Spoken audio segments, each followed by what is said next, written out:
Welcome back, dear friends. Before we begin, let me know where in the world you are watching, and please don't forget to subscribe and like to support the channel. Close your eyes for a moment. In this precise instant, who are you? Not the name your parents gave you, not the job title on your business card, not the accumulation of your past or the projection of your future, but right now, this very second. What is the consciousness experiencing these words? Where does it reside? How did it come to be? And perhaps most mysteriously of all, will it be the same consciousness when you wake tomorrow morning?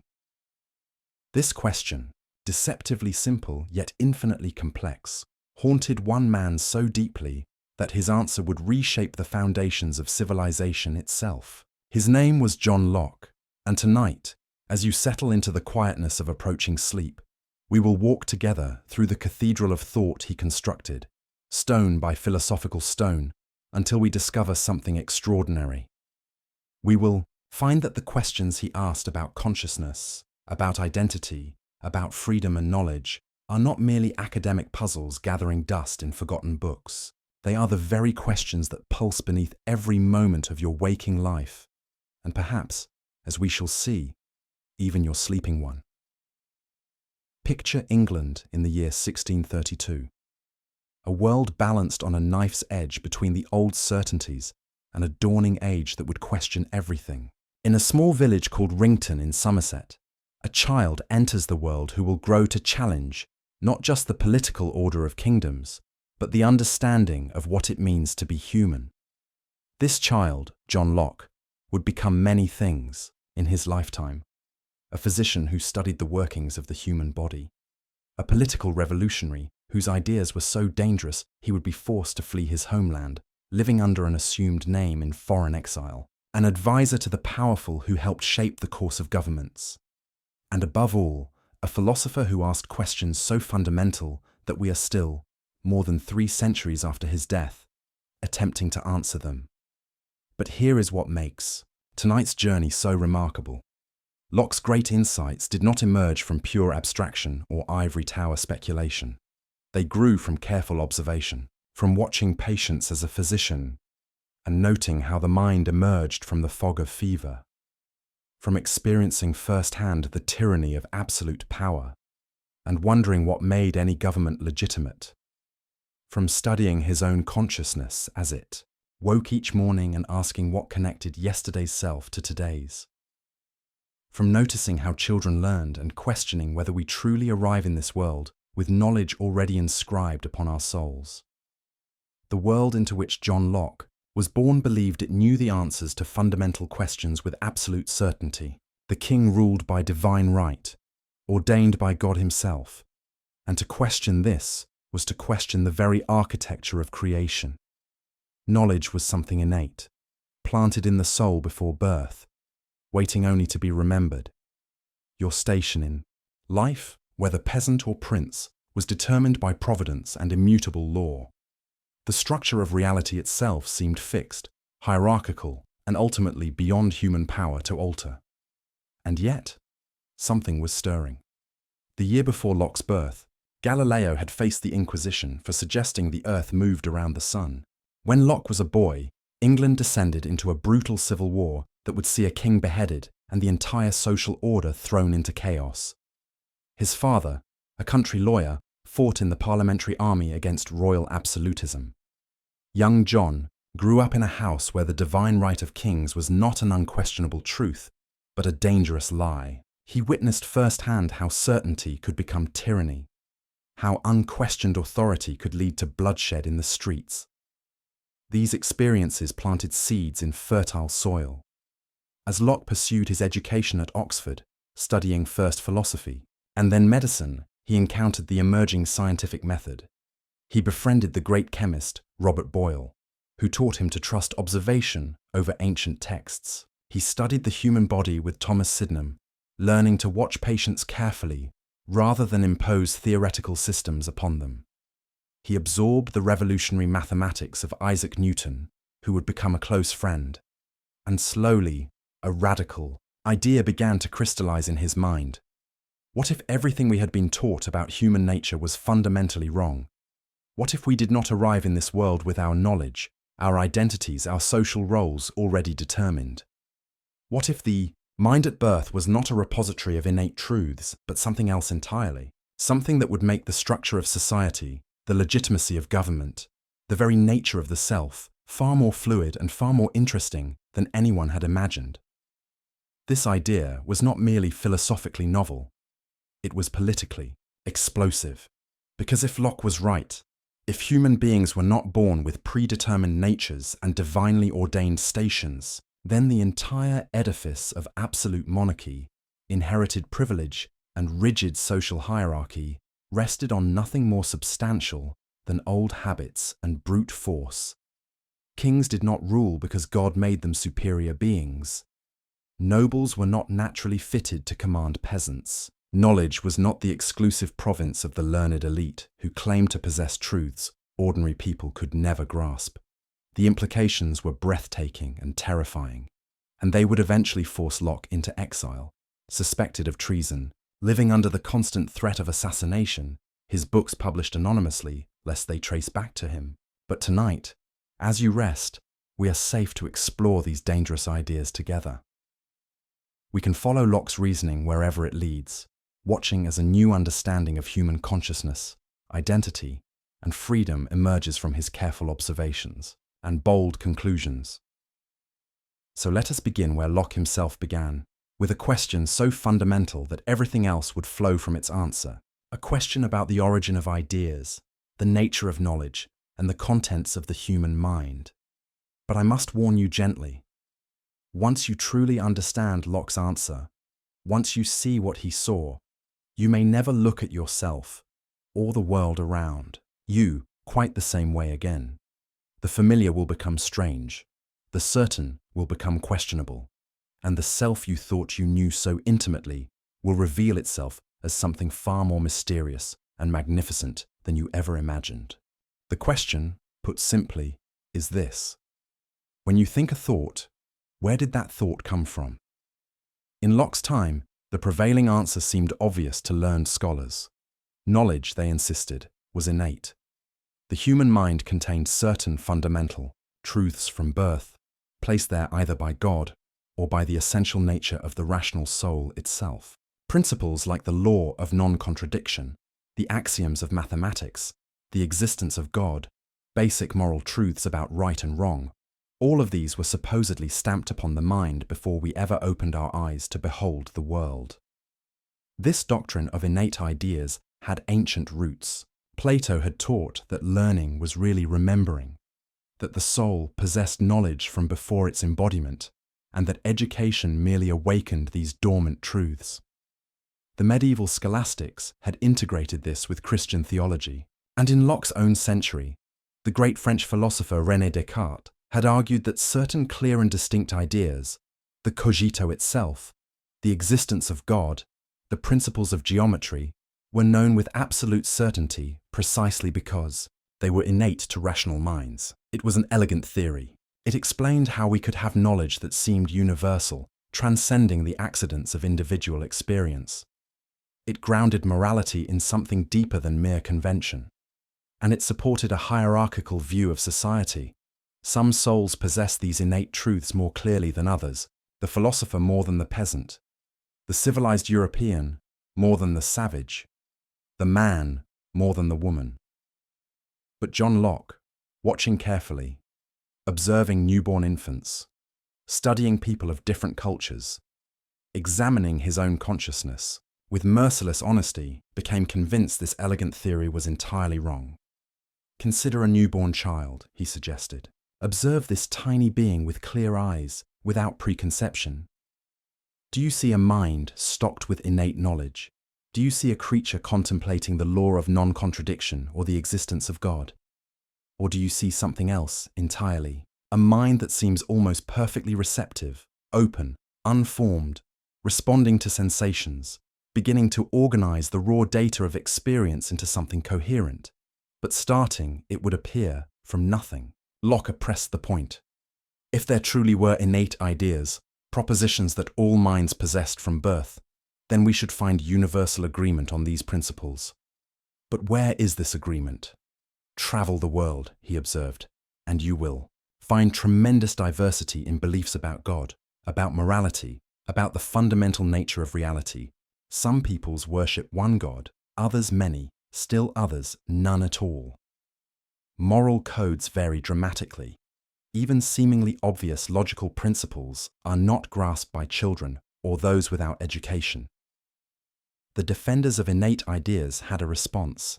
These truths are innate, they said, but they require reason to uncover them, maturity to recognize them. They are like seeds planted in the soul, waiting for the right conditions to bloom. Locke found this answer unsatisfying. If reason is required to discover these supposedly innate ideas, then how are they different from ideas we learn through experience and reasoning? The word innate becomes meaningless.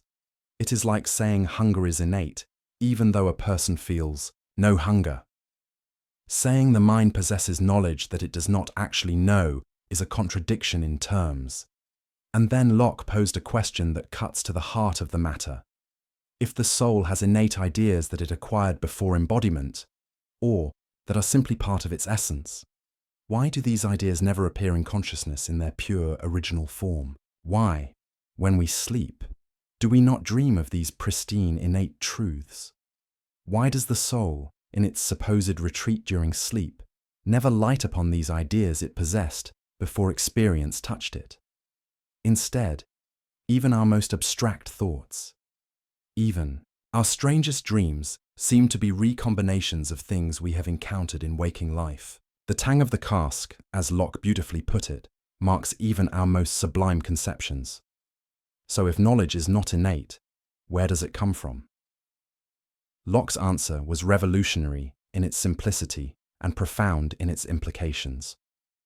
Let us suppose, he wrote, that the mind at birth is like white paper, void of all characters, without any ideas. How then does it come to be furnished? From where does it acquire that vast store of ideas, which the busy and boundless imagination of human beings has painted upon it? The answer: experience. Nothing more and nothing less.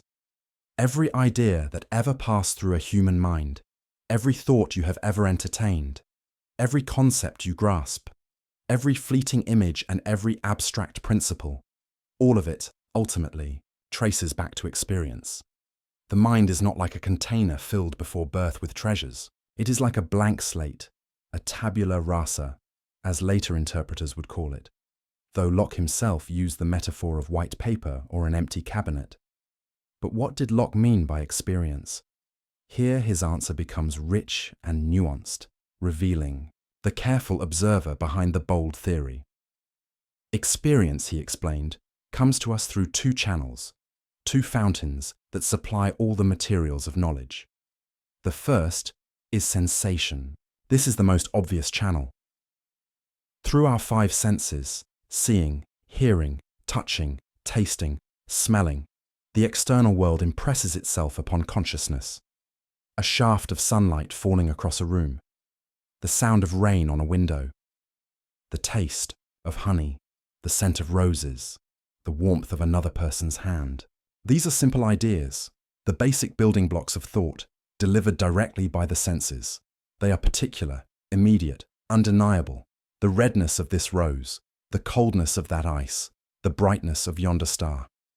As you lie here now, preparing for sleep, notice the sensations arriving at the shores of your consciousness.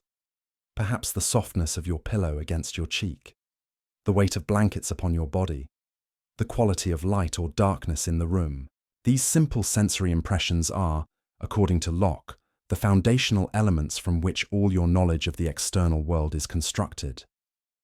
But Locke recognized something crucial that makes his empiricism sophisticated rather than simplistic. There is a second channel of experience, one that comes not from the external world, but from within. He called it reflection. This is the mind's perception of its own operations, the awareness of thinking itself, the recognition of doubting, believing, reasoning, willing, imagining, remembering. These too are experiences, internal experiences, and they give rise to another whole class of ideas. When you are aware that you are thinking about something, that is reflection. When you notice yourself doubting or believing, desiring or fearing, remembering yesterday or imagining tomorrow, these operations of the mind itself become objects of experience. And just as sensation gives us ideas of colors, sounds, and textures, reflection gives us ideas of thought, doubt, belief, and will. This distinction is elegant and important. Locke is not claiming that the mind is purely passive, merely receiving impressions like wax receiving a seal. The mind has active powers. It compares, it combines, it abstracts, it remembers. But, and this is crucial, the materials upon which these powers operate must ultimately come from sensation or reflection. The mind cannot create simple ideas out of nothing. It can only work with what experience provides. Consider the idea of a golden mountain. You have never seen a golden mountain. Perhaps no such thing exists in the world, and yet you can conceive of one easily. How? By combining two simple ideas you have received through experience, the idea of gold, which you know from sensation, and the idea of a mountain, which you likewise know from sensation. The mind's power to combine is remarkable, but the ingredients must come from experience. Or consider something more abstract, like the idea of infinity. How does a finite mind conceive of the infinite? Locke's answer: by taking the idea of finite, magnitude which we know from experience, and the idea of addition, which we also know from experience, and then applying the operation of addition without end. We can imagine always adding one more. The idea of infinity is thus constructed by the mind operating on materials given in experience. Now, you might be wondering, what about necessary truths? What about mathematics? Surely 2 + 2 = 4 not because of experience but because of some innate rational insight. Locke's answer is subtle. The ideas of 2 and 4 are indeed built up from experience, from counting actual objects. But once we have these ideas, we can perceive certain relationships between them that are necessarily true. That 2 + 2 = 4 is a relationship we perceive between our ideas. It is a kind of intuitive knowledge, where we see the connection immediately and certainly. But the ideas themselves still originated in experience. The implications of this seemingly simple theory ripple outward in extraordinary ways. If all ideas come from experience, then the mind you possess right now, with all its contents, its memories, its knowledge, its personality, is the cumulative result of every experience you have ever had. You were not born as you. You became you, written upon gradually by sensation and reflection, day by day, moment by moment, from your first blurry perceptions as an infant to this present instant. And this means something profound about human equality. A peasant and a prince begin with the same blank slate. The differences between them are not innate, not ordained by nature or God, but the result of vastly different experiences, different educations, different opportunities to fill the mind with ideas. Given the same experiences, the same education, there is no reason the peasant could not grasp everything the prince grasps. The hierarchy of souls dissolves under Locke's patient gaze. It also means something profound about human potential. If we are not locked into predetermined natures, if our minds are shaped by experience, then we can be shaped differently. Education becomes not the uncovering of innate truths, but the careful provision of the right experiences. Character becomes not fixed essence, but the result of habits formed through repeated experiences. Reform, improvement, growth, all of these become possible in a way they cannot be if our natures are innate and immutable, and it means something profound about knowledge itself. If all ideas trace back to experience, then knowledge is not the privilege of special souls who grasp innate truths more clearly than others. It is available, at least in principle, to anyone who can receive sensations and engage in reflection. The democratization of knowledge follows from the blank slate. But Locke was too honest an observer to pretend the slate remains blank for long. From our earliest moments, sensations pour in. The mind begins its work of organizing, comparing, remembering. Simple ideas combine into complex ones, experiences accumulate into habits, associations form between ideas, and gradually, mysteriously, something emerges that we call the self, which brings us to perhaps the deepest and most personal of all Locke's inquiries. Because once you accept that the mind begins as a blank slate and is furnished by experience, a profound question arises. If you are constantly changing, if new experiences are always being added, if the contents of your mind today are different from what they were yesterday and will be different tomorrow, then what makes you you? What is the principle of continuity that connects the infant you once were, the child you became, the adult you are now, and the older person you will someday be? This question of personal identity captivated Locke, and his answer to it may be his most profound and unsettling contribution to philosophy. But to understand his answer, we must first understand what he was arguing against. The traditional view, inherited from medieval philosophy and still dominant in Locke's time, held that personal identity consisted in the identity of substance. You are the same person over time because you are the same substance over time. For dualists like Descartes, this meant you were the same immaterial soul. For others, it might mean the same living organism. Either way, identity was a matter of being the same thing in a substantial sense. But Locke, with his characteristic empiricism, asked a troubling question. How do you know you are the same soul or substance over time? You have no direct experience of your own soul or substantial self. What you have experience of is consciousness. You are aware of your thoughts, your perceptions, your memories. But do you perceive some underlying substance beneath all of this? Locke suggested you do not, and indeed cannot. Consider dreamless sleep, that mysterious state you may soon enter. When you wake tomorrow morning, how will you know you are the same person who went to sleep tonight?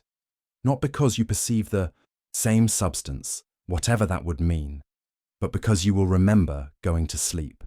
Your consciousness tomorrow morning will encompass the memories of your consciousness tonight.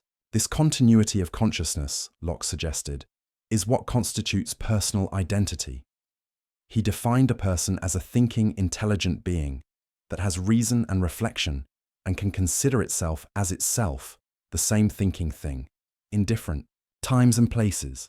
And the key to this self-awareness across time is memory.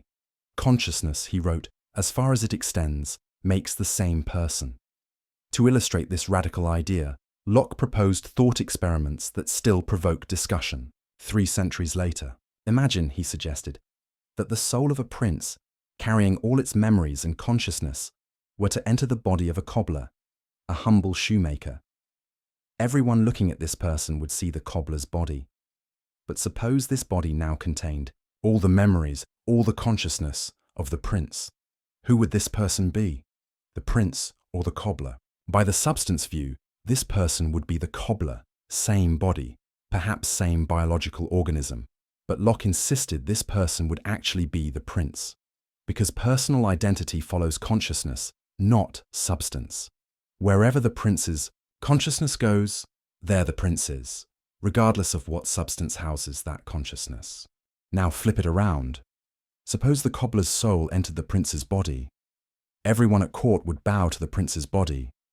But if this body now contained only the cobbler's memories and consciousness, this person would not be the prince. He would be the cobbler, despite appearances. These thought experiments seem fanciful, and Locke knew they were unlikely ever to occur, but they served a purpose. They clarified that when we care about personal identity, when we worry about whether someone will be held responsible for past actions or rewarded for past virtues, what matters is continuity of consciousness, not identity of substance. This becomes especially clear in cases of memory loss. Suppose a person commits a crime, but then suffers complete amnesia, genuinely losing all memory of the act and indeed of their entire previous life. Are they still the same person who committed the crime? By the substance view, yes, same body or soul. But by Locke's consciousness view, no. This raises difficult questions about justice and responsibility, questions Locke acknowledged but did not fully resolve. The implications are both comforting and unsettling. Comforting because they suggest personal identity is not a mysterious, metaphysical fact about substances you cannot perceive, but something grounded in the very experience of consciousness you know intimately. Your identity is constituted by your memories, your sense of continuity, your ability to recognize yourself across time, but unsettling because this makes identity more fragile than we might like. What happens if memories are lost? What happens in cases of divided consciousness, like split-brain patients modern neuroscience has discovered? What about false memories, where you remember something that never actually happened? If identity is constituted by consciousness and memory, then identity can be disrupted, fragmented, even multiplied in ways the substance view never allowed. Locke also made a subtle but important distinction between the identity of a man and the identity of a person. The identity of a man, meaning the human organism, might continue even if personal identity is interrupted. Someone in a permanent coma is still the same living human organism, the same man, but perhaps not the same person if consciousness is utterly gone. And conversely, personal identity might in principle continue even if the underlying substance changed, as in the prince and cobbler example. This distinction has profound implications for questions about the afterlife, a topic of great concern in Locke's religious age. Many of his contemporaries worried, how can there be resurrection of the body if the body decays and its matter disperses? Locke's answer offered a kind of reassurance. What matters for the resurrection is not that the exact same matter be reassembled, but that the same consciousness continue. God could, in principle, provide a new body for the same person, as long as consciousness persists. But the deepest implication of Locke's view is this: you are not a thing that has experiences. You are, in some sense, the experiences themselves, or rather, the unity and continuity of consciousness that binds experiences together into a coherent perspective on the world. This consciousness, this awareness that can say I and recognize itself across time, this is the self, and it is built, moment by moment, from the stream of sensations, reflections, and memories that constitute your lived experience. As you lie here, consciousness beginning to dim as sleep approaches, consider this. The person who wakes tomorrow, morning will be you, not because they occupy the same body, though they will, but because their consciousness will encompass tonight. They will remember lying here, listening to these words, feeling the weight of blankets, breathing in and out. The continuity of memory will bridge the gap of sleep, creating the narrative thread that constitutes your identity. But what about sleep itself? Here, Locke made an observation that troubled some of his readers, but follows logically from his view. During deep, dreamless sleep, where is consciousness? It is not present to itself. You are not aware of being asleep while you are in that state, so in what sense are you a person during dreamless sleep? Locke's answer, carefully worded, is that personal identity is interrupted during such times.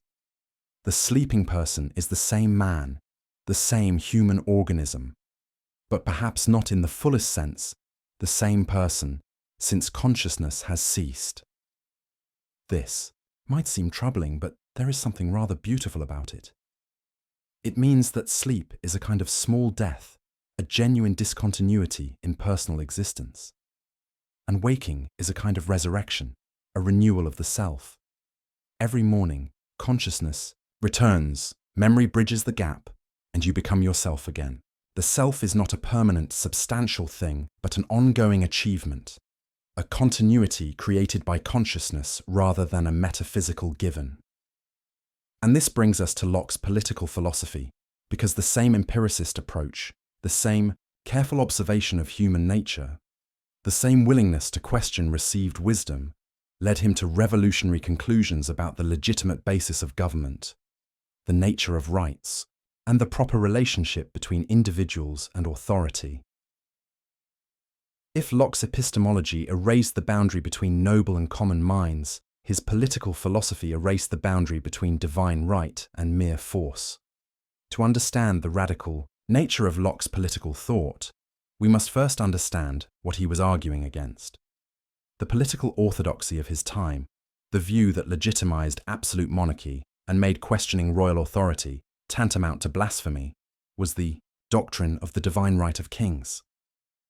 This doctrine held that political authority descended from God through an unbroken chain. God had appointed Adam as sovereign over creation. This sovereignty passed to Adam's heirs and through various genealogical paths descended to the monarchs of Locke's day. The king was God's lieutenant on earth, and obedience to the king was obedience to God. To resist the king was to resist the divine order itself. This was not a fringe view, but the official position of the English monarchy and the established church. A book titled Patriarcha, written by Robert Filmer, laid out this case systematically. Filmer argued that children are born into subjection to their fathers, and fathers hold absolute authority over their children. This paternal authority, originating with Adam, had been inherited by kings. Subjects were literally the children of their monarchs, owing the same absolute obedience children owe fathers. Against this towering edifice of divine right, inherited authority, and paternal power, John Locke proposed a simple, devastating question. Where is the evidence? How do we know, he asked, that political authority descends from Adam? Even if we grant that Adam had some kind of dominion over the earth, a large concession, how do we trace this authority through all the generations to any particular living monarch? The genealogies are lost in the mists of time.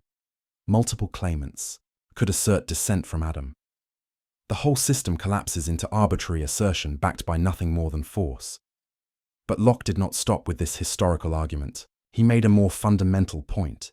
Even if we could trace unbroken descent from Adam, even if we knew with certainty who Adam's rightful heir was, this would not establish political obligation. Because paternal power is not, and never was, absolute. And even if it were, political authority is not the same as paternal authority. What, then, is the true basis of political obligation? What makes a government legitimate? What gives anyone the right to command another person to obey? Locke's answer began with a thought experiment, a device borrowed from earlier political philosophers, but deployed by Locke with devastating effect. Imagine, he wrote, human beings in a state of nature before any government exists. What would this condition be like? Here, Locke's answer differed dramatically from that of Thomas Hobbes, another English philosopher who had also used the state of nature as a conceptual tool. For Hobbes, writing during the chaos of civil war, the state of nature was a nightmare, a war of all against all, where life was solitary, poor, nasty, brutish, and short. Human beings in their natural condition, Hobbes thought, were so dangerous to one another that any government, even the most absolute and tyrannical, was preferable to the anarchy of nature. But Locke, observing human nature more optimistically, saw things differently. The state of nature, he argued, was not a state of war, but a state of perfect freedom and equality. In this natural condition, all persons are equal in the sense that no one has natural authority over anyone else. No one is born to command, no one born to obey. Each person has the right to order their own actions, dispose of their possessions, and live as they see fit, without asking permission from anyone. But, and this is crucial, the state of nature is not a state of license. Freedom does not mean you can do whatever you want. Even in the absence of human government, Locke argued, there is law, natural law, which binds all rational beings. What is this natural law? Locke defined it as the law of reason itself, discernible by any rational creature. And reason, if consulted, teaches certain fundamental principles. First among them, that all human beings, being equal and independent, ought to respect one another's rights to life, liberty, and estate. No one ought to harm another in these fundamental goods without cause. Or, as Locke memorably put it, no, one ought to harm another in their life, health, liberty, or possessions. Why? Because we are all the workmanship of God, made to last during His pleasure, not one another's. Our bodies and lives are not our own property to dispose of as we please, They belong to God who made us. Therefore, we have no right to destroy ourselves or others. But everything else, our actions, our labor, the fruits of our labor, these we do own, and these no one may take from us without our consent. This introduces Locke's famous labor theory of property, an idea that would influence economic thought for centuries. How does private property arise in the state of nature? Locke's answer: through the mixing of labor with natural resources. Imagine the earth in its original state, held, in common by all humanity. No one owns any particular part of it. The apples on trees, the water in streams, the land itself, all are common. But suppose you pick an apple. By the act of picking, by mixing your labor with this natural object, you make it yours. The apple becomes your property because you expended effort to acquire it, and your labor is undeniably your own. The same principle applies to land. If you clear a section of wilderness, plow the soil, plant crops, you have mixed your labor with the earth. This land becomes yours, at least provisionally. You have a property right to the fruits of your labor. But Locke added a crucial limitation, what philosophers now call the Lockean proviso. Your appropriation is legitimate only if you leave enough and as good for others. You cannot take all the water from a stream, leaving others to die of thirst. You cannot fence off all available land, leaving others with no place to work. Property rights are real and important, but they are not unlimited.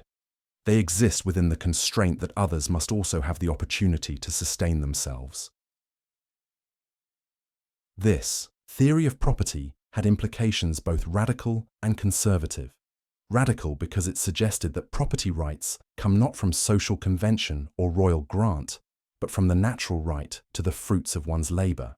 A peasant who works land has more legitimate claim to it than a king who merely inherited title. Conservative because it provided a firm foundation for private property against those who might claim all things should be held in common. But Locke's state of nature, for all its freedom and equality, had problems. He called them inconveniences. Without an established legal system, disputes arose over who owned what. Without impartial judges, people judged their own cases, inevitably with bias. Without reliable enforcement, the strong could violate the weak with impunity. The state of nature was not a war of all against all, but it was insecure, uncertain, uncomfortable. So rational people, Locke argued, would choose to leave the state of nature. They would come together and establish civil society through a social contract. But, and here is where Locke's theory becomes revolutionary, this contract is not a surrender of rights to an absolute sovereign. It is a conditional grant of limited powers to a government whose sole purpose is to better secure the very rights people possessed in the state of nature. Think about what this means. Government exists to protect life, liberty, and property. These rights precede government. They are natural rights, possessed by virtue of being human, not granted by any political authority. Government is therefore a tool, a mechanism, for securing rights more effectively, and it is legitimate only insofar as it serves this purpose. The authority of government comes from the consent of the governed. This is the heart of the social contract. By consenting, explicitly or tacitly, to be part of a civil society, people agree to abide by the decisions of the majority, to follow established laws, to submit disputes to impartial judges, rather than taking justice into their own hands. But this consent is conditional. It assumes the government will fulfill its purpose of protecting rights. And here, Locke made an argument that would echo through history. When a government systematically violates the rights it was established to protect, when it becomes destructive of the ends for which it was formed, the people have a right to alter or abolish it. The right of revolution is not a lawless abandonment of order, but the ultimate safeguard of natural rights against governmental tyranny. This was not abstract theorizing. Locke wrote his 2 treatises on government during the crisis that would lead to the overthrow of King James II in 1688, the event known as the Glorious Revolution. His arguments provided intellectual justification for resisting a monarch who had overstepped his legitimate authority, and they would be taken up again, nearly a century later, by American colonists arguing that King George III had violated their natural rights, justifying revolution and the establishment of a new form of government. But Locke's political philosophy was not merely negative, not merely about limiting government and justifying resistance. He had positive things to say about how legitimate government should be structured. First, government should be divided into separate powers. The legislative power, the authority to make laws, should reside in a representative body, ideally elected by the people or at least by property-owning citizens. This legislature should be supreme, the voice of the people themselves establishing the rules under which society operates. But legislative power should be limited. It cannot be arbitrary. Laws must be general, known in advance, applied equally, to all. The legislature cannot simply take property without consent, cannot rule by decree, cannot delegate its authority to a dictator. It is bound by natural law and by the trust placed in it by the people. Second, there should be an executive power responsible for enforcing laws and conducting foreign policy. This executive should be strong enough to act decisively, but ultimately subordinate to the legislature, since the legislature represents the people more directly. Third, there should be independent judges to settle disputes according to established law. The rule of law, not the rule of men, should govern society. This separation and balancing of powers, this insistence on rule of law, this recognition that government authority is limited and conditional, these ideas would deeply influence the architects of the American Constitution. When James Madison designed a system of checks and balances, when Thomas Jefferson wrote that governments derive their just powers from the consent of the governed, when the Declaration of Independence asserted the right of revolution against tyranny, they were walking paths John Locke had blazed. But perhaps most revolutionary was Locke's argument for religious toleration. In an age when religious uniformity was enforced by law, when dissenters faced persecution, when wars were fought over questions of faith, Locke argued that government had no business dictating religious belief. Why? Because belief cannot be compelled. The mind cannot be forced to accept something as true merely because government commands it. Faith, if it is genuine, must be free. A coerced belief is no belief at all, merely an external conformity masking inner dissent. Moreover, the purpose of government is to protect life, liberty, and property in this world. The salvation of souls is not within its jurisdiction. Church and state have different domains and different means. The church operates through persuasion and teaching. The state operates through law and force. To mix these is to corrupt both. Therefore, Locke argued, civil authority should tolerate diverse religious beliefs.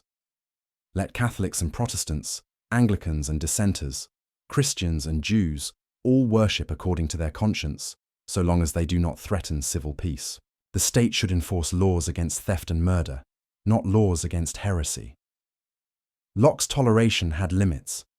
He excluded atheists on the grounds that they could not be trusted to keep oaths, and Catholics on the political grounds that they owed allegiance to a foreign power, the Pope. These exclusions seem narrow and inconsistent today, but in Locke's context, even this limited toleration was radical. And the logic of his argument pointed toward ever greater inclusivity, even if Locke himself did not fully embrace that logic. The implications of Locke's political philosophy ripple forward through centuries. They made possible the democratic revolutions that transformed the Western world. They established principles that are now considered foundational to free societies: government by consent, rule of law, protection of individual rights, separation of church and state, the right of revolution against tyranny. But they also contained tensions and contradictions that would take generations to work out, and which we are still navigating today. Locke spoke of universal human equality, but accepted slavery under certain conditions. He argued for natural rights belonging to all human beings, but practically excluded women from political participation. He defended property rights, but owned shares in colonial enterprises that dispossessed indigenous peoples. The gap between his universal principles and his particular prejudices reveals the human limitations even of great thinkers. Yet the principles themselves, once articulated, have a logic that pushes beyond the limitations of their author.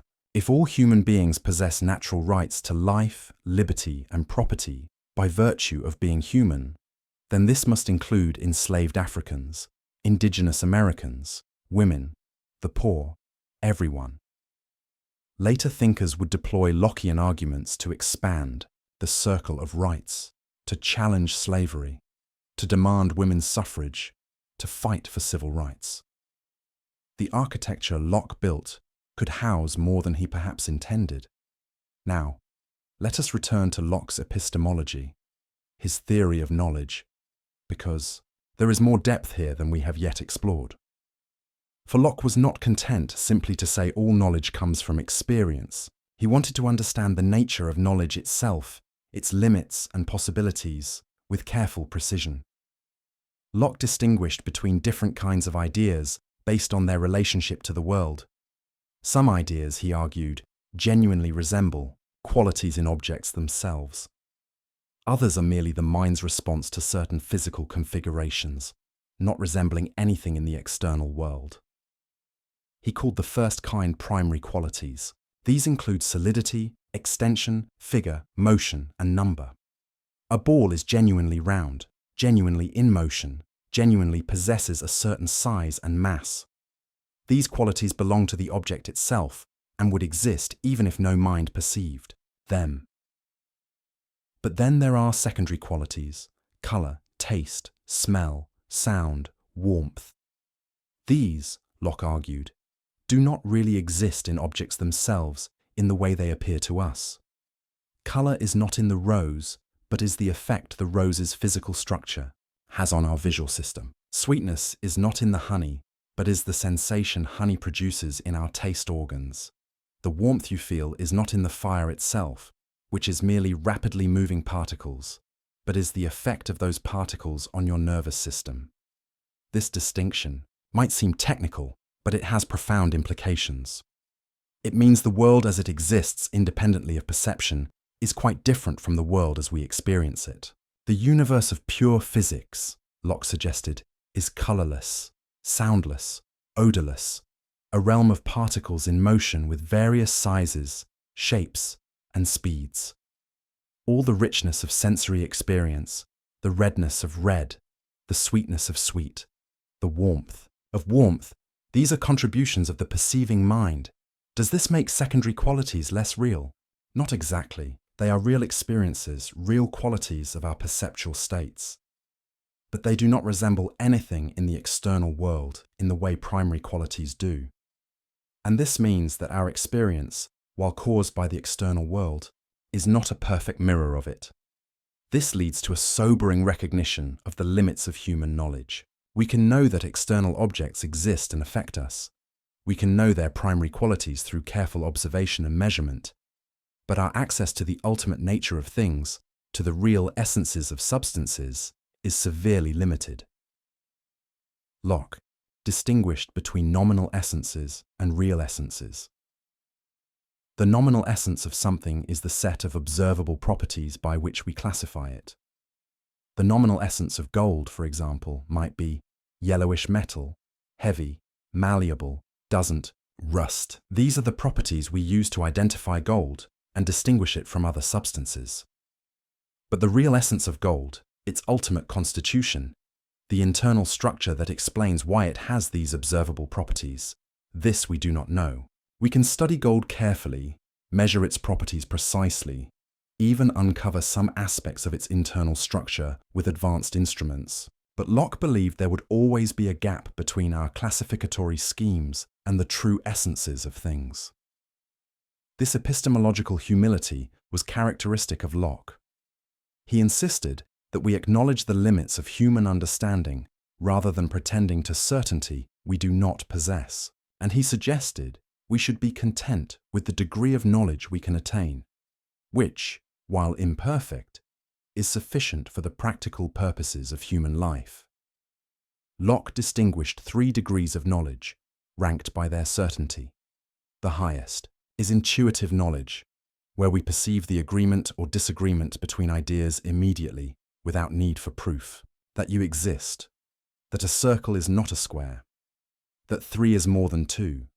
These you know intuitively, directly, certainly. The second degree is demonstrative knowledge, where we perceive the agreement or disagreement between ideas through intermediate steps of reasoning. Mathematical proofs exemplify this. We do not see immediately that the angles of a triangle equal 2 right angles, but we can demonstrate it through a series of steps, each of which is intuitively certain. The third and lowest degree is sensitive knowledge, knowledge of the existence of particular external objects. That this flower exists here and now, that this sound is occurring, we know through sensation. But this knowledge lacks the complete certainty of intuition or demonstration. We might be deceived by dreams or hallucinations. Still, the evidence is strong enough for practical purposes. We can be reasonably certain of the existence of objects we currently perceive. What about everything else, the vast realm of beliefs about things we do not currently perceive or cannot demonstrate? Here Locke introduced the concept of probability. Most of our beliefs are not knowledge in the strict sense, but probable judgments based on evidence. The sun will rise tomorrow. Paris is the capital of France. Bread nourishes. These are highly probable beliefs, but they lack the absolute certainty of intuition or demonstration. This means we should proportion our assent to the evidence. Where evidence is strong, believe strongly. Where evidence is weak, believe tentatively, and be willing to revise beliefs when new evidence emerges. This scientific attitude, this intellectual humility, combined with confidence in reason and observation, was central to Locke's vision of human knowledge. Locke also devoted considerable attention to language, recognizing that words are essential to thought, but also a frequent source of confusion and error. Words, he argued, stand for ideas in the mind of the person using them. Communication works when my words call up in your mind ideas similar to those in mine. But this process is imperfect. Words can be vague, ambiguous, used inconsistently. Much of human disagreement, Locke thought, stems from linguistic confusion rather than genuine differences of opinion. People use the same words to mean different things, or different words to mean the same thing, and waste time in fruitless debate. If we would only define our terms clearly, many disputes would dissolve. This concern with language led Locke to offer recommendations for clear thinking and communication. Define your terms explicitly. Use words consistently. Distinguish between different senses of the same word. Don't assume others mean by a word exactly what you mean. These may seem like common sense, but Locke observed that people violate these principles constantly, leading to endless confusion. As you settle deeper into rest, consider how Locke's epistemology offers a kind of peace. We need not pretend to certainty we do not possess. We need not claim knowledge of ultimate essences or absolute truths beyond our grasp. It is enough to observe carefully, reason honestly, proportion belief to evidence, and remain open to correction. This is intellectual humility, but it is also intellectual confidence. Confidence that this modest empirical approach can yield genuine knowledge, sufficient for human flourishing. And Locke's own life exemplified this balance of humility and confidence. He had worked as a physician, carefully observing symptoms, trying treatments, noting what worked and what did not, never pretending to complete understanding of the body's mysteries, but accumulating practical knowledge that could heal. He had studied politics, watching governments rise and fall, noting the patterns of tyranny and the conditions of stability, never claiming to know the perfect system, but articulating principles that could guide toward justice. He had examined his own consciousness, noting the flow of sensations and thoughts, the operations of memory and association, never pretending to fathom the ultimate mystery of awareness, but describing accurately what could be observed. This empirical attitude, this willingness to learn from experience while acknowledging the limits of knowledge, was not merely an intellectual position. It was a way of life, a stance toward the world characterized by curiosity, patience, and honesty, and it connected directly to his practical philosophy, his thoughts about how we should live, individually and collectively. Because if the mind is shaped by experience, then we bear responsibility for the experiences we provide to ourselves and especially to the next generation.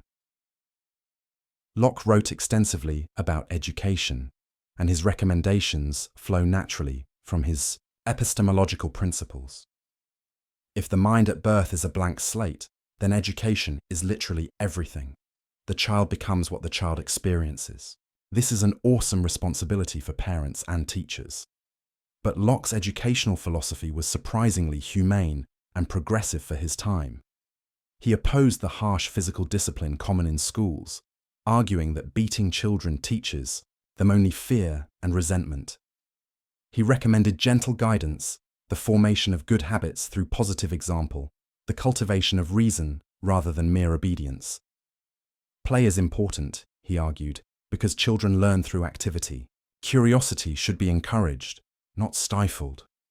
Education should be adapted to the child's individual temperament and abilities, not forced into a rigid mold. The goal is to form character, to develop judgment and self-discipline, to prepare the child for the responsibilities of adult life in a free society.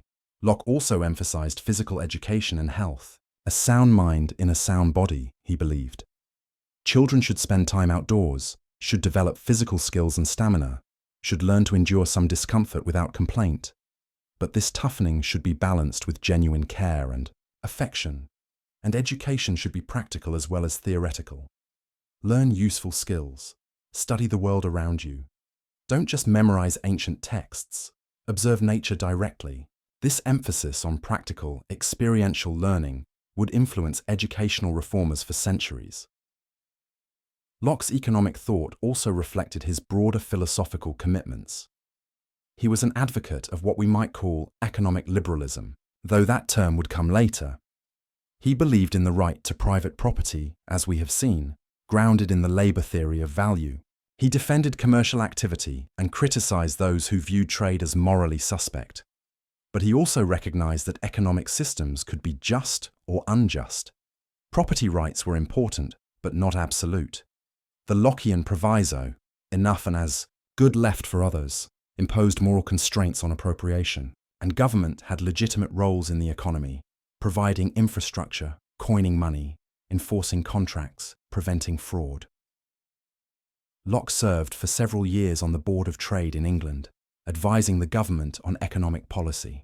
He wrote about monetary policy, interest rates, the relationship between trade and national prosperity. His approach was empirical, based on observation of how economies actually functioned rather than abstract theorizing. In all of this, we see the consistent application of Lockean principles. Freedom is valuable, both political and economic. But freedom exists within a framework of natural law, natural rights, and mutual obligation. The individual is important but not isolated. We are separate persons with our own rights, but we are also social beings who flourish only in community with others. Locke's relationship with religion is complex and fascinating, revealing both the depth of his faith and his willingness to subject even religious matters to rational scrutiny.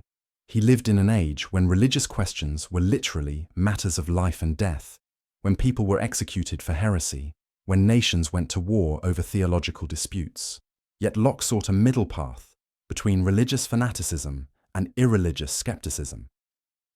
He wrote a book titled The Reasonableness of Christianity, arguing that Christian faith was compatible with reason, indeed supported by it. The essential doctrines of Christianity, he claimed, were few and simple. Believe that Jesus is the Messiah. Live a moral life according to his teachings. The elaborate theological systems, the fine distinctions of doctrine, the complicated ceremonies, these were human additions, not part of the original simple message. This was a radical simplification, stripping away much that Catholic and Protestant churches considered essential. And it provoked criticism from Orthodox believers who saw Locke as dangerously heterodox, perhaps a secret Unitarian or Socinian, denying traditional doctrines of the Trinity and original sin. Locke also argued that reason could establish certain religious truths, that God exists could be demonstrated through rational argument. The order and design evident in nature pointed to an intelligent creator. Our own existence, our capacity for reason, suggested a rational source. These were proofs, Locke believed, available to anyone who thought carefully, regardless of scriptural revelation. But reason had limits. It could prove God exists, but could not reveal God's specific plans or purposes for humanity. It could establish moral law in general terms, but needed revelation to know the fullness of divine mercy and judgment. So faith and reason complemented each other. Reason established foundations, revelation built upon them. Most importantly for Locke, religious truth could not be imposed by force. Belief was a matter of inner conviction, not external conformity. The state had no right to dictate religious belief, only to maintain civil peace, and different religious communities should tolerate one another, recognizing that sincere people could interpret Scripture differently, that God alone knew human hearts, that compulsion produced only hypocrisy, never genuine faith. This toleration, argument as we have seen, had limits Locke himself placed on it. But the logic pointed toward ever greater inclusivity, and it helped establish a framework for peaceful religious pluralism that has become essential to modern liberal democracies. Locke's own spiritual life seems to have been serious and sincere, if unconventional by the standards of his time. He read Scripture carefully, took theology seriously, believed in providence and divine judgment. But he rejected claims to special revelation, miracles reported by others, any truth that contradicted reason. His religion was rational, moral, and intensely personal rather than institutional. As sleep draws nearer, consider this aspect of Locke's legacy. He showed that you could question authority, including religious authority, while maintaining faith. You could subject beliefs to rational scrutiny without abandoning the search for meaning and transcendence. You could live in a world of natural law without losing wonder at the mystery of existence. The last years of Locke's life bring our story full circle. After decades of danger, exile, and uncertainty, he finally saw his major works published and acknowledged. The essay concerning human understanding, the two treatises on government, the letter concerning toleration, all appeared in print, some anonymously, others with his name attached. He became a respected figure, sought out by younger thinkers, consulted by government officials. He lived quietly with friends, continuing to read and write despite declining health. He corresponded with Newton about philosophy and theology. He advised on economic policy.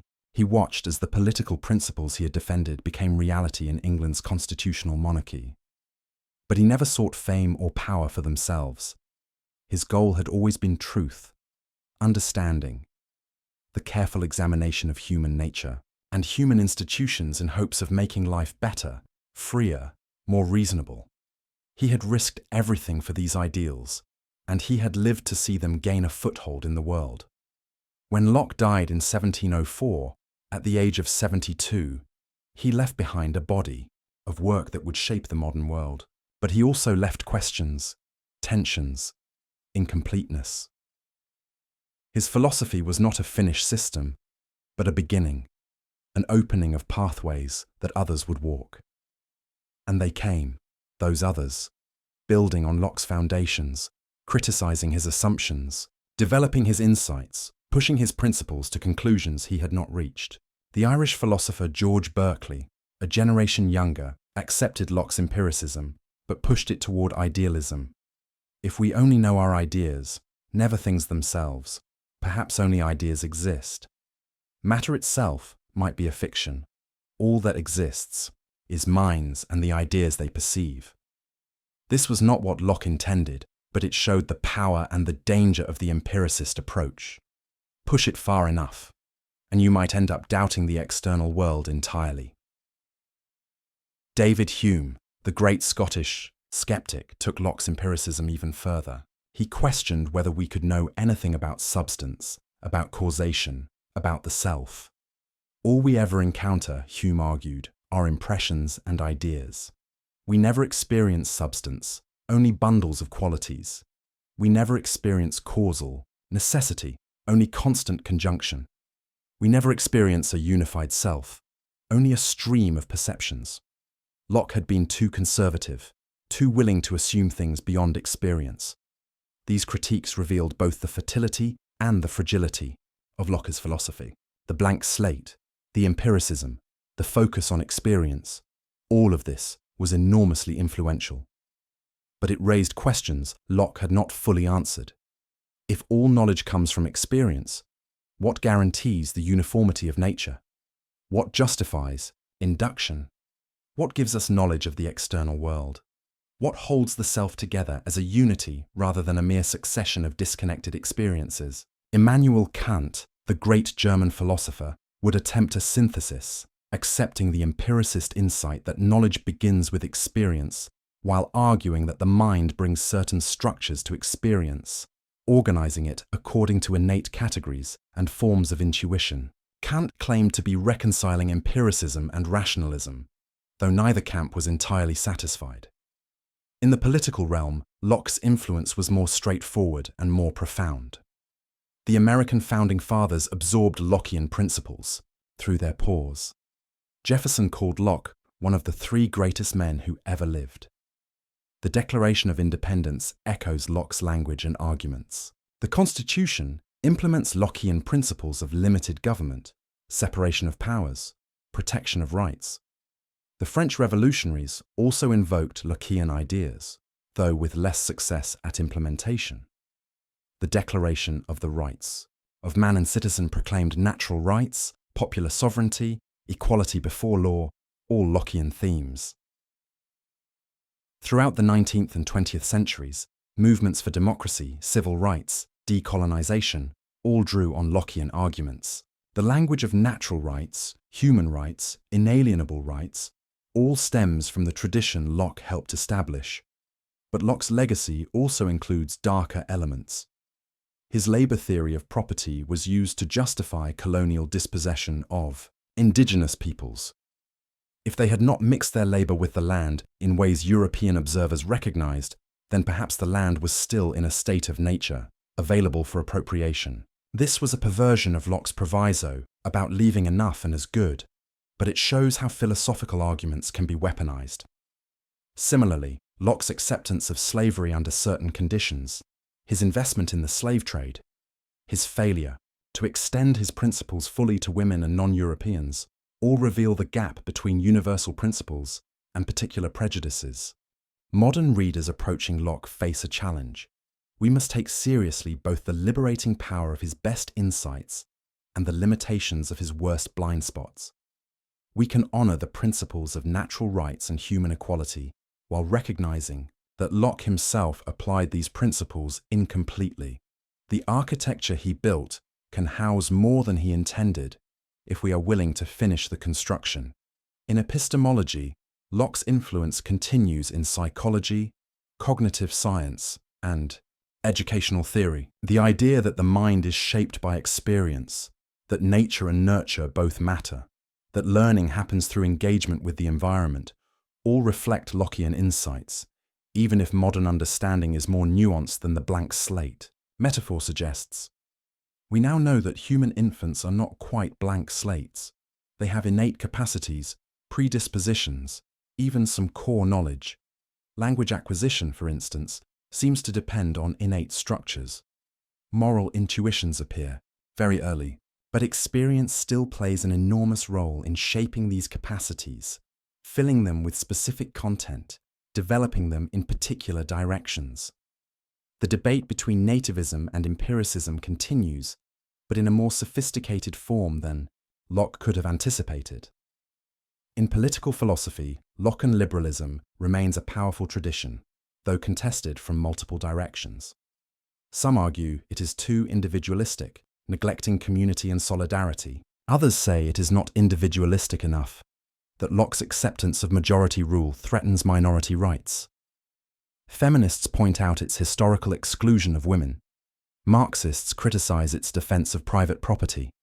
Communitarians question its social contract framework. Yet Lockean principles continue to animate debates about justice, rights, democracy, tolerance.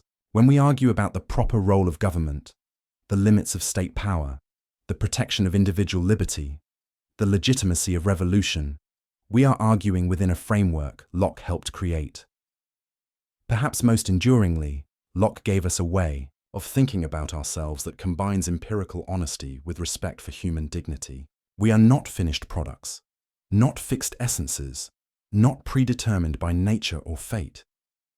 We are ongoing constructions, built from experience, shaped by choices, capable of change. This is simultaneously humbling and empowering. Humbling because it denies us any claim to innate superiority.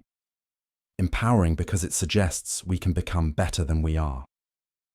As consciousness dims, as the boundary between waking and sleep blurs, return for a moment to that question we began with. Who are you? Now you have a Lockean answer. You are a consciousness, a continuity of awareness bound together by memory, experiencing the world through sensation and reflection, building ideas from the materials of experience, constructing an identity through the accumulation of perceptions and thoughts across time. When you sleep tonight, this consciousness will pause, at least in its explicit self-awareness. Dreamless sleep may interrupt the stream. Dreams may present fragments, associations, memories recombined in strange ways. But when you wake, memory will restore continuity. You will recognize yourself. The narrative will resume. The blank slate will have new experiences written upon it. And in this daily rhythm of consciousness and sleep, waking and dreaming, experience and reflection, you participate in the mystery Locke described but could not fully explain. The mystery of the self. That strange unity of awareness that can say I and know itself across the changes of time. Locke's epistemology and his political philosophy come together here in a vision of human existence as fundamentally open to new experiences that can change us, open to new ideas that can reshape our understanding, open to new social arrangements that can better secure our rights and promote our flourishing. The blank slate is not a finished portrait but an invitation. Each day offers new experiences, new thoughts, new possibilities for growth. We are not trapped by innate natures or predetermined essences. We are free within the limits of our circumstances to shape ourselves, to choose what values we will embrace, what kind of people we will become, what kind of society we will build. This freedom is both exhilarating and terrifying. Exhilarating because it means genuine choice, genuine responsibility, genuine possibility for improvement. Terrifying because it means we cannot blame our faults on immutable nature or divine decree. We are, in large measure, authors of ourselves. But we are not solitary authors. We exist in community with others, also free, also self-creating. And this creates both the need for political order and the possibility of genuine community.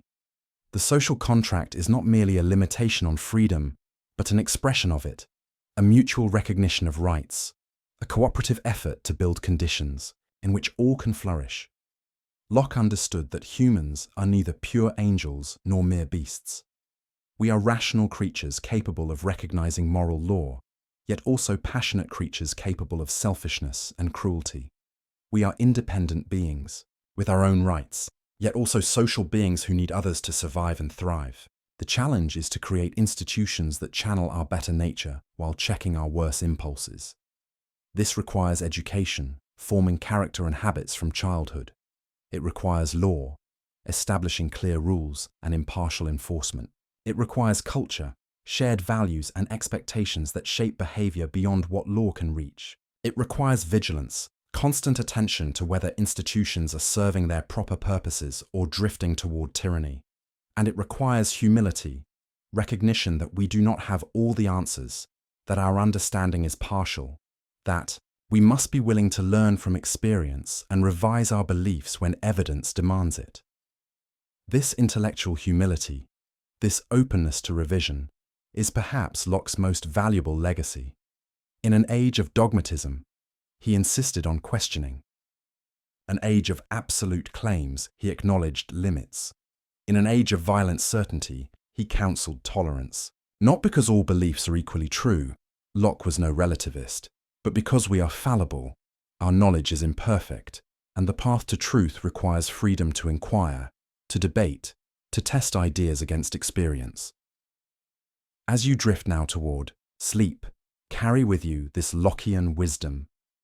Your identity is not fixed but evolving, shaped by every experience, every choice, every moment of consciousness. Your knowledge, while real, is partial, built from the limited perspective of your particular experience, always open to expansion and correction. Your freedom is real but not unlimited, existing within a framework of natural law and social contract, respected by others to the degree you respect theirs. Tomorrow, you will wake as yourself, consciousness restored, memories intact, ready to receive new experiences that will continue to write upon the slate of your mind. You will face choices about what kind of person you want to become, what values you want to embrace, how you will use your freedom. You will participate in communities that shape you even as you shape them. You will contribute to the ongoing construction of a world in which rights are respected, reason is valued, and humans can flourish. All of this is part of the architecture of the self that Locke helped us understand. Not a finished building, but an ongoing construction. Not a static essence, but a dynamic process. Not a predetermined fate, but an open future. In the blank slate, Locke saw not emptiness, but potential. In experience, he saw not limitation, but opportunity. In consciousness, he saw not a substantial thing, but an active awareness, building itself through engagement with the world. In political order, he saw not oppression, but the possibility of genuine freedom secured through mutual agreement. These insights transformed the world. They made possible new forms of government, new understandings of education, new approaches to knowledge. They challenged inherited privilege and defended individual rights. They promoted tolerance and limited power. They elevated reason without dismissing faith. They honored both individual and community. The questions Locke asked remain. Our questions. How do we know what we know? What makes us who we are? What legitimizes authority? How much freedom should we have? What do we owe to others? How should children be raised? When is resistance to government justified? We may answer these questions differently than Locke did, informed by 3 more centuries of experience, enlightened about our own era's blind spots in ways Locke could not be about his. But we answer them within a framework of inquiry he helped establish, using methods he pioneered, honoring principles he articulated. The architecture of the self that Locke described is your architecture. The blank slate he hypothesized is, in some measure, your slate, written upon daily by sensation and reflection. The consciousness he analyzed is your consciousness, experiencing these very thoughts at this very moment, creating continuity across time through the binding power of memory. The natural rights he defended are your rights, inherent to your humanity, not granted by government but protected by it. The social contract he envisioned is the implicit agreement under which you live with others, mutual recognition of freedom within law. As consciousness fades, as sleep claims you gently, the self pauses but does not disappear. Tomorrow it will resume, refreshed, ready to receive new impressions, to build new ideas, to make new choices. The ongoing construction continues. The narrative unfolds. The blank slate receives new writing. And in this daily rhythm of consciousness and rest, experience and reflection, freedom and order, you live out the philosophical insights John Locke articulated 3 centuries ago. The architecture he described is the architecture of your own being. The questions he asked are the questions of your own existence. The principles he defended are the principles that make your flourishing possible. Rest now in the knowledge that you are free to become, free to choose, free to grow. That your identity is real, but not rigid, continuous but not static, yours but not isolated. That your consciousness will return tomorrow, carrying forward, creating the thread that binds your life into a meaningful whole. The blank slate awaits new experiences. The self awaits new developments. The story continues, as it has from your first moment of awareness to this present instant, as it will tomorrow and beyond. Each experience adding to the accumulation, each choice shaping the person you are becoming, each moment of consciousness participating in the profound mystery of what it means to be human. And with that gentle assurance, with that recognition of your ongoing construction, with that appreciation for the freedom and responsibility of self-creation, let sleep come, let consciousness rest. Let the architecture of the self stand for the night, solid enough to endure, flexible enough to grow, ready to receive tomorrow's experiences and to build from them something new. Like and subscribe for more journeys through the gentle chambers of philosophical thought, where the great minds of history share their wisdom to guide us toward rest and understanding. Until we meet again in the theatre of consciousness, sleep well, knowing you are part of a grand tradition of human reflection on the deepest questions of existence, knowing your freedom is real, your potential is vast, and your story is still being written, one experience at a time, on the blank slate of an ever-developing mind. Before we part, let us linger a moment longer with some of Locke's most intimate insights about the human experience. Those observations about memory, association, habit, and will that reveal not just a philosopher, but a careful student of his own consciousness. Locke. Notice something remarkable about how the mind forms connections. Ideas that occur together in experience tend to become associated in thought. If you are frightened by a dog as a child, the idea of dog becomes linked with the idea of danger. Years later, even though you know rationally that most dogs are harmless, the association persists. Your heart races when a dog approaches, not because you choose this reaction, but because experience has written this connection into your mind. This association of ideas, as Locke called it, operates beneath conscious awareness, shaping our responses, our preferences, our very personalities. A song heard during a happy moment becomes linked with happiness, so hearing it years later brings back that feeling. A place associated with grief carries sadness in its very appearance. The smell of bread baking might carry you back to childhood, to your grandmother's kitchen, to a sense of safety and warmth you had forgotten you possessed. These associations are powerful, and Locke warned they could be both beneficial and harmful. Good associations, formed through positive experiences, create healthy habits and pleasant emotions. But negative associations, especially those formed in childhood when the slate is freshest and impressions sink deepest, can haunt us for life. He told a story to illustrate this. A child, frightened by a foolish servant who connected darkness with tales of goblins and spirits, might develop a lifelong fear of the dark. Not because darkness is truly dangerous, but because the association between darkness and terror was formed so early and so strongly that it cannot be easily erased. The grown adult, knowing intellectually that no goblins lurk in shadows, still feels the childish dread, the racing heart, the irrational fear, because experience wrote this connection when the mind was most receptive. This insight about association had profound implications for education and child rearing. Parents and teachers must be careful about what associations they allow to form. Never frighten a child unnecessarily. Never associate learning with punishment, lest the child come to fear knowledge itself.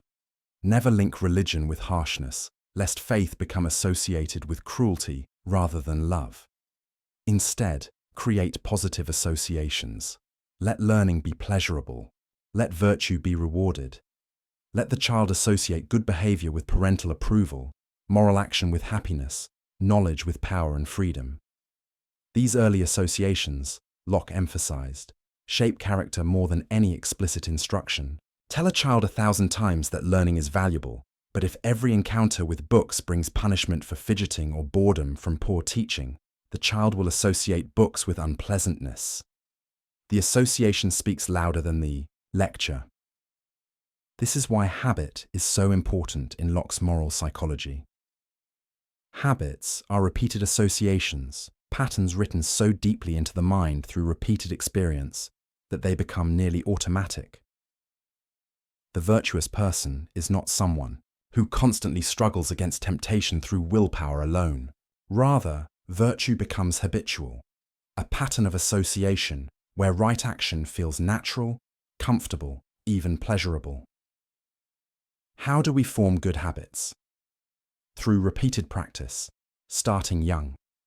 A child who learns to control impulses, to delay gratification, to consider others' feelings through countless small experiences, gradually develops self-discipline as a habit. An adult who repeatedly chooses honesty, even when lying would be easier, gradually finds that honesty becomes second nature, the automatic response, the expected behavior. But Locke also recognized that bad habits, once formed, are difficult to break. This is why early education is so crucial. It is far easier to form good habits from the beginning than to replace bad habits later. The associations written on a fresh slate sink deep. Those written over existing associations must compete with what was written before. Yet Locke was not a complete determinist about habit. He believed in the power of reason and will to reshape even deeply ingrained patterns. An adult who recognizes a harmful association can, through conscious effort and repeated contrary experiences, weaken the old connection and form new ones. It is difficult, but possible. The mind that was shaped by experience can be reshaped by new experience, guided by rational reflection. This brings us to Locke's thoughts about freedom and the will, a topic he wrestled with at length and revised multiple times in successive editions of his essay. The question, are we free? And if so, what does freedom mean? Locke argued that the question itself is often poorly formed. People ask, is the will free? But this, Locke suggested, is like asking whether sleep is swift or virtue square. It applies a property to a thing that cannot have that property. Will is not the kind of thing that can be free or unfree. The will is simply the power to choose, to direct action toward or away from something based on desire or aversion. The real question is, are persons free? And here, Locke's answer was nuanced. A person is free when they can do what they will to do, when their actions follow from their choices without external compulsion or internal incapacity. If you want to raise your arm, and you can raise your arm, you are free in that respect. If you want to raise your arm but cannot because someone holds it down, you are not free. If you want to raise your arm but cannot because of paralysis, you are not free. But what about the will itself? Are we free to will what we will? Can we choose our choices? Here, Locke's answer becomes more complex. We do not, he argued directly, choose what we desire. Desires arise from our nature, our experiences, our associations, our current state. You do not decide to be hungry. Hunger arises. You do not choose to desire happiness. You simply do desire it by your nature as a conscious being. What we can choose is which desires to act upon. The will is the power to direct action based on desire. And crucially, we have the ability to suspend action, to pause before acting on a desire, to deliberate, to consider whether satisfying this desire will truly lead to happiness, or whether it might lead to greater pain. This power of suspension, this ability to step back and reflect before acting, is the essence of human freedom for Locke. Animals act on immediate desire. They see food, they are hungry, they eat. But humans can pause. They can ask, is this food good for me? Will eating it now prevent me from enjoying something better later? Does satisfying this appetite align with my long-term goals? This capacity for reflection and deliberation distinguishes human freedom from mere animal behavior. We are not simply driven by desires, but can evaluate desires, can choose which to pursue and which to resist based on rational judgment about what will truly promote our happiness. But Locke recognized a problem. Often we pursue things that do not actually make us happy. We know intellectually that certain pleasures lead to pain, yet we pursue them anyway. Why?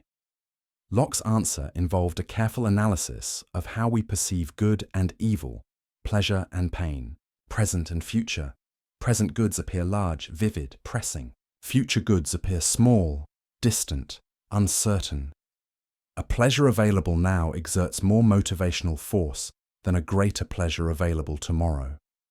This is not because we choose to value the present more. It is how desire naturally operates, shaped by the immediacy of sensation versus the abstraction of imagination. To act rationally, we must correct for this bias.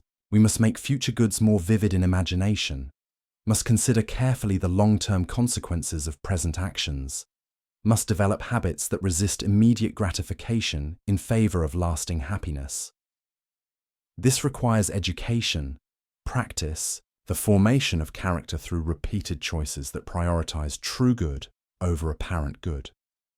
And this is where moral education becomes crucial for Locke. The goal is not to suppress desire, but to train desire, to develop associations between right action and pleasure, between virtue and happiness, so that doing the right thing becomes not a painful sacrifice, but a genuine satisfaction. The virtuous person is not someone who constantly struggles against their nature, but someone whose nature, shaped by experience and habit, inclines naturally toward good. They have formed associations where honesty brings pride, where generosity brings joy, where self-control brings dignity. Virtue is not contrary to happiness, but constitutive of it. As you rest here, consider how these insights apply to your own life. What associations has your experience formed? What habits shape your automatic responses? What desires drive your choices? And crucially, what power do you have to reflect on these patterns, to evaluate whether they truly serve your long-term flourishing, to reshape them through new experiences and conscious effort? Locke's vision is neither completely deterministic, nor completely voluntaristic. You are shaped by experience, yes, but you are also a rational agent capable of reflecting on experience, capable of choosing which desires to act upon, capable of forming new habits through deliberate practice. The blank slate has been written upon, but the writing is not indelible. New experiences can overlay old associations. Reflection can guide choice. Will can direct action. This is a liberating and challenging vision. Liberating because it suggests you are not trapped by your past or your nature, that change is possible, that you can become better than you are. Challenging because it places responsibility on you, because it suggests that your character, your happiness, your very self are in significant measure the result of your choices about which desires to pursue, which habits to form, which associations to cultivate. And this personal level of analysis connects back to Locke's political philosophy. Just as individuals must balance freedom with responsibility, desire with reason, present satisfaction with long-term flourishing, so must societies balance individual liberty with social order, personal rights with common good, the freedom to pursue happiness with the constraints necessary for everyone to have that same freedom. The social contract is, in a sense, a collective suspension of immediate desire in favor of long-term good. We agree to limit our natural freedom to do whatever we can get away with, accepting legal constraints and social obligations, because reflection reveals that everyone is better off under such an arrangement than in the insecurity of the state, of nature. But this contract, like individual virtue, must be voluntary to be genuine. Coerced obedience is not true consent, just as forced virtue is not true morality. The legitimacy of government rests on the ongoing consent of the governed, on their continued judgment that this political arrangement serves their genuine interests better than available alternatives. And just as individuals must periodically reflect on their habits and associations, asking whether these truly serve their flourishing, so must citizens periodically reflect on their government, asking whether it truly serves its proper purpose of protecting rights and promoting the common good. When it does not, when government becomes destructive of the ends for which it was established, Locke's theory justifies not just complaint, but resistance, even revolution. This right of revolution has been controversial since Locke first articulated it. Critics worry it invites anarchy, that it gives every discontented faction a justification for violence.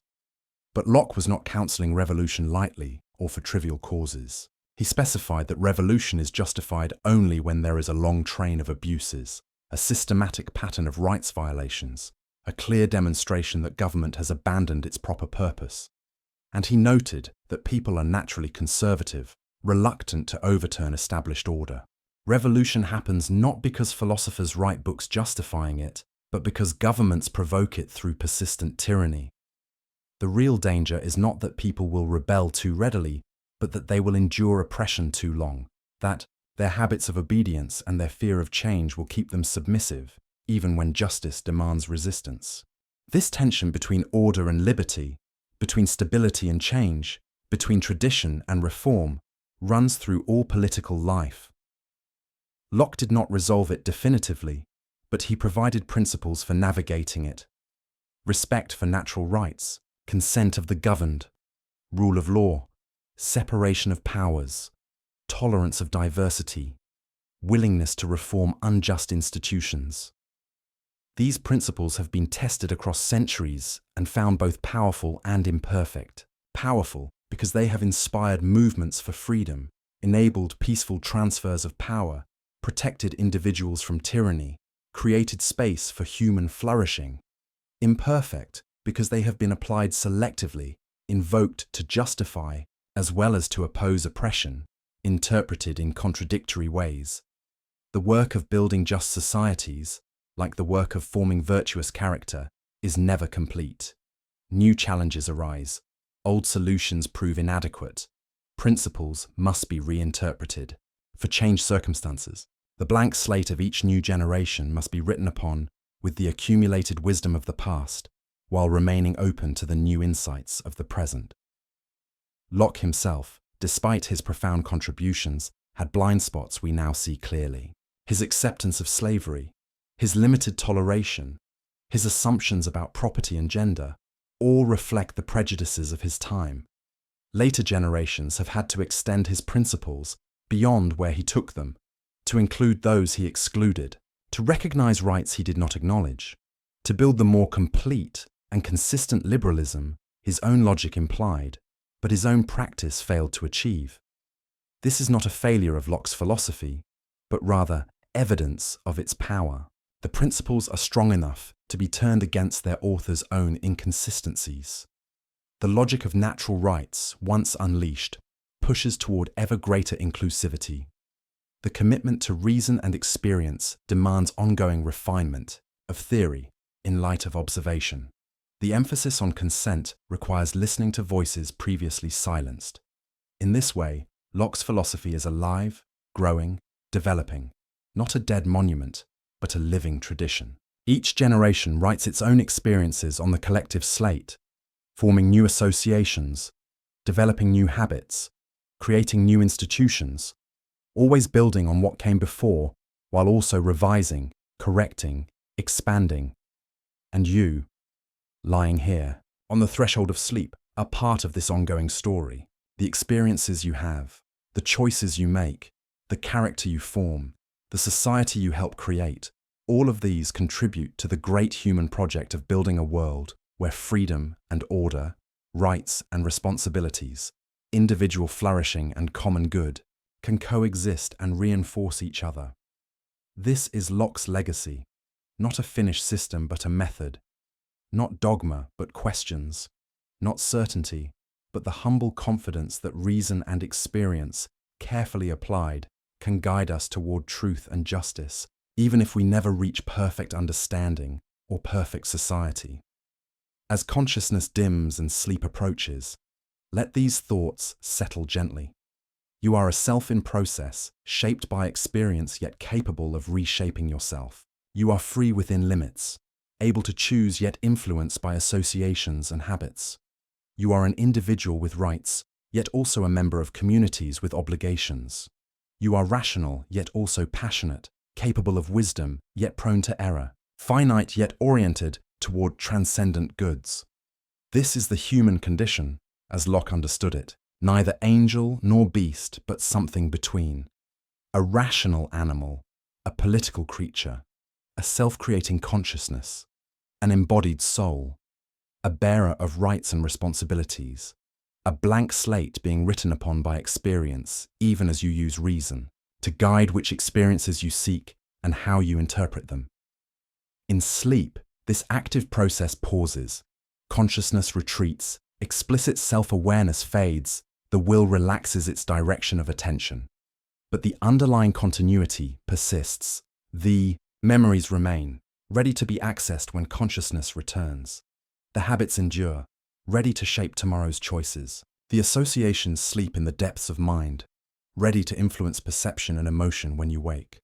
And in dreams, perhaps, the mind continues its work of association and reflection in different mode, freed from the constraints of waking logic, combining memories in novel ways, processing experiences, consolidating learning, perhaps even solving problems that baffled conscious deliberation. Locke himself was fascinated by sleep and dreams, seeing in them evidence for his theories about consciousness and identity. In dreamless sleep, consciousness is truly absent, yet we regard the sleeping person as the same individual who went to sleep. Why? Because we expect consciousness to return, because we anticipate that waking memory will bridge the gap, because personal identity consists in the continuity of consciousness across time, not in unbroken moment-to-moment awareness. And in dreams, consciousness is present but altered. We experience sensations, emotions, thoughts, often vivid and compelling. Yet these experiences are not caused by external objects, but by the mind's own activity, recombining memories, activating associations, playing out fears and wishes in symbolic form. Dreams demonstrate the mind's active power, its ability to construct experience from internal materials, even without sensory input from the external world. Some of Locke's successors would push this observation further. If the mind can construct such vivid experiences in dreams from purely internal sources, how do we know waking experience is any different? Perhaps all experience is constructed by the mind, and we never encounter external reality directly. This idealist conclusion, drawn by Berkeley and others, was not what Locke intended, but it shows how his careful observations could lead to unexpected places. For Locke himself, the distinction between waking and dreaming was clear enough in practice. Waking experience has coherence, consistency, regularity that dreams lack. The waking world obeys natural laws, responds to our actions in predictable ways, is shared by multiple observers who report similar perceptions. Dreams are fragmentary, illogical, private, unshared. This practical difference, even if we cannot prove metaphysically that waking experience corresponds to external reality, is sufficient to ground knowledge and guide action. This pragmatic approach, this willingness to acknowledge limits of certainty while still affirming the possibility of knowledge sufficient for human purposes, is characteristic of Locke's entire philosophy. We cannot prove we are not dreaming, cannot demonstrate with absolute certainty that matter exists, cannot be infallible in our judgments, but we can observe carefully, reason honestly, test our beliefs against experience, and build up a body of knowledge reliable enough to navigate the world and live well. This is intellectual modesty combined with practical confidence. We admit our limitations while still trusting our capacities. We acknowledge uncertainty while still making judgments. We remain open to correction while still committing to beliefs. This balance, this refusal of both dogmatic certainty and corrosive skepticism, is perhaps Locke's most valuable methodological contribution, and it applies not just to theoretical knowledge but to practical wisdom, to the art of living. We cannot know with certainty the best way to live, the perfect character to cultivate, the ideal society to build. But we can observe what tends to promote happiness and what tends to produce misery. We can experiment with different approaches, note the results, adjust our behavior accordingly. We can learn from the experience of others, from history, from diverse cultures and ways of life, extracting principles while remaining alert to context and variation. This experimental approach to ethics and politics, this willingness to treat human institutions not as sacred unchangeable structures, but as provisional arrangements subject to evaluation and reform, was radical in Locke's time and remains challenging today. It asks us to hold our convictions with what one modern philosopher called appropriate tentativeness, to be confident enough to act while remaining humble enough to learn. As the final veils of consciousness draw across awareness, as thought becomes dreamlike and dreamlike thought fades toward the darkness of deep sleep, carry with you this Lockean equanimity. You need not have all answers. You need not possess perfect certainty. You need not be finished becoming who you will be. It is enough to observe carefully, reflect honestly, choose consciously, and remain open to tomorrow's lessons. The self you are is not the self you will always be. The knowledge you possess is not all the knowledge available. The society you inhabit is not the only society possible. All is process, development, potential, possibility. The blank slate receives new writing daily. The architecture of the self rises higher, more complex, more beautiful, with each experience thoughtfully integrated, each choice consciously made, each habit deliberately cultivated. And in this process, you participate in something larger than yourself, the great human project of understanding and improvement that has continued across millennia and will continue long after you. Locke is one voice in this conversation, an important voice, a clarifying voice, but one among many. Others came before, building the foundations on which he stood. Others came after, developing his insights and correcting his errors. And still others will come, writing new chapters in the ongoing story of human self-understanding and self-creation. Your contribution to this story may seem small, private, insignificant. You are one person among billions, one consciousness among multitudes, one slate among countless others being written upon by experience. But Locke's philosophy suggests that each person matters, each consciousness is valuable, each bearer of natural rights has inherent dignity regardless of station or circumstance.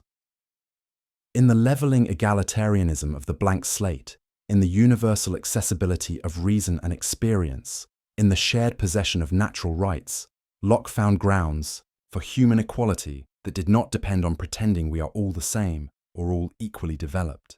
We are different in countless ways, shaped by different experiences, forming different associations, developing different characters. But we all began as blank slates. We all build knowledge from experience. We all possess the capacity for reason and reflection. We all have rights inherent to our humanity. We are all ends in ourselves, not merely means to others' purposes. This recognition of equal dignity combined with acknowledgement of actual differences remains politically and personally challenging. How do we honor both? How do we protect equal rights while also recognizing that people have different needs, different capacities, different contributions? How do we balance individual liberty with social responsibility? How do we preserve diversity while also maintaining shared commitments? Locke's answers to these questions were incomplete, as he acknowledged. He offered principles and methods rather than detailed blueprints. He trusted that rational people, observing carefully and reasoning honestly, would develop appropriate arrangements for their particular circumstances. What works in one context may not work in another. What serves one generation may need revision for the next. This trust in human reason and human learning, this confidence that we can improve our condition through thought and experiment, this refusal of fatalism and fixed hierarchies, all of this flows from the blank slate empiricism that Locke articulated. If we are shaped by experience, then we can be reshaped by new experience. If knowledge comes from observation, then new observations can yield new knowledge. If governments rest on consent, then they can be reformed when they lose that consent. This is the radical hope at the heart of Locke's philosophy, the conviction that human life can be better, that reason and freedom are real possibilities, that the future is not determined by the past, that each blank slate can be written upon with better experiences leading to better characters, creating better societies. As you finally release consciousness, as sleep claims you fully, let this hope be your last waking thought. Tomorrow brings new experiences, new choices, new opportunities. The slate that is you will receive new writing. The self that is you will continue its construction. The story that is your life will unfold new chapters. And in all of this, you carry forward the great human capacity for rational freedom that Locke so carefully described and so passionately defended. Rest now in this knowledge. Rest in the certainty that you matter, that your experiences are real, that your choices have meaning, that your self is genuine even as it develops. Rest in the freedom to become, the responsibility to choose, the possibility of growth. Rest in the community of rational beings, past and present and future, all engaged in the great work of understanding and improving the human condition. The consciousness that says, I will return tomorrow. Memory will bind the moments into continuity. The self will resume its ongoing construction. But for now, let go. Let sleep do its restorative work. Let dreams play their mysterious role. Let the mind rest from its labors of perception and reflection. And know that when you wake, you will be yourself, changed by sleep, yet continuous with what went before. A blank slate that has been written upon but never completely filled. A story that continues. A self that evolves. A consciousness that returns from its nightly sojourn, ready to receive new experiences and to continue the great work of being human. Thank you for joining this exploration of John Locke's philosophy, this journey through the architecture of the self, this meditation on consciousness and freedom, knowledge and rights, experience and identity. If you found peace in these reflections, please consider subscribing to support this channel, helping these gentle philosophical explorations reach others seeking wisdom in the quiet hours. And let me know in the comments where in the world you are resting tonight, adding your voice to this global community of nighttime philosophers. Until we meet again in the theatre of consciousness, until thought returns and reflection resumes, until tomorrow's blank slate awaits tomorrow's experiences, sleep well, knowing you are free, you are valuable, you are becoming, always becoming, moment by moment, experience by experience, choice by choice, in the ongoing adventure of creating yourself and contributing to the great human project of building a world where all can flourish in freedom, dignity, and mutual respect. Good night, fellow travelers. Good night, conscious beings. Good night, bearers of natural rights and rational capacities. Good night, blank slates being written upon by the infinite variety of human experience.